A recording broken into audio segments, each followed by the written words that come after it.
বাজের যে ফাড়াটা এটা একটু দেখাই। এই যে এইখানে দেখছেন, পড়ে গেলে পড়ে যাক, সমস্যা নাই। 100 কবুতর থাকার চেয়ে 5টা ভালো কবুতর বা 2টা ভালো কবুতর থাকা আমার মনের একটা শান্তি।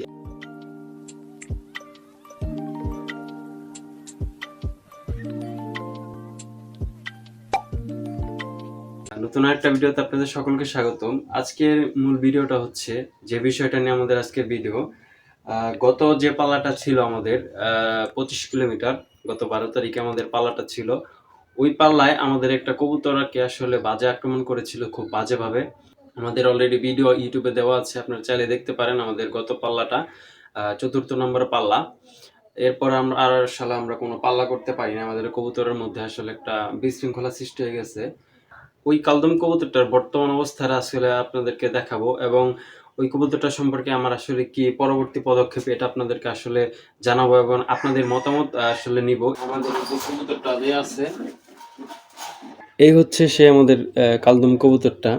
ওকে গত 12 তারিখে খুব বাজেভাবে আক্রমণ করছিল, এবং কবুতরটা খুব যে অবস্থা আসছিল, আসলে অবিশ্বাস্য একটা বিষয় ছিল আমার কাছে। এইভাবে আসলে বাজের আক্রমণ নিয়ে কবুতর আসাটা, এটা আসলে চারটেখানি কথা না কিন্তু।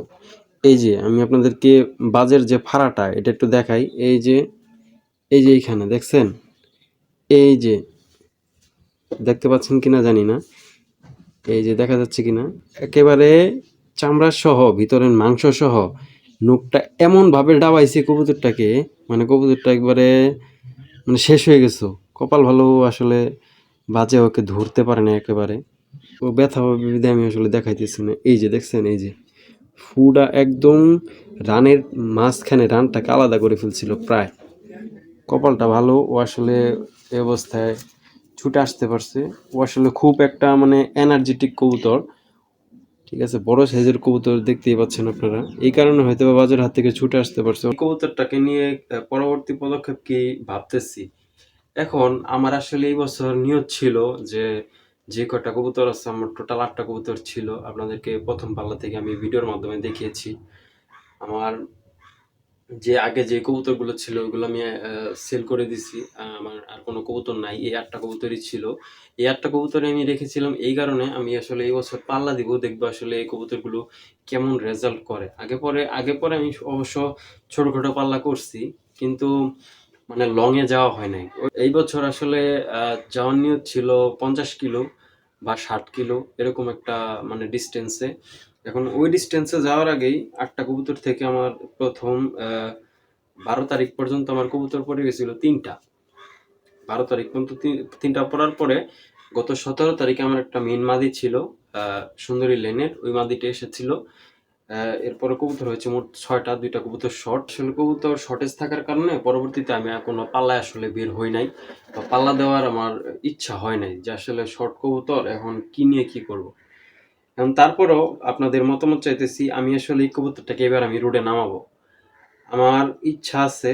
ও পড়ে গেলে পড়ে যাক, সমস্যা নাই, ঠিক আছে, কিন্তু ওরে আমি এবার রোডে নামাই দিব। আর একটু সুস্থ হোক। আর আমার কবুতরের প্রতি ভরসা আছে, ও হয়তো আসতে পারবে। ও ছোট হয়তো বা 2-একটা পাল্লা দিতে পারি, 5-10 কিলো মতন দিয়ে একদম ডিরেক্ট জাম দিয়ে 30 বা 40 কিলোর মতন আমি চলে যেতে পারি। দেখার বিষয় আসলে কবুতরগুলো কি করে।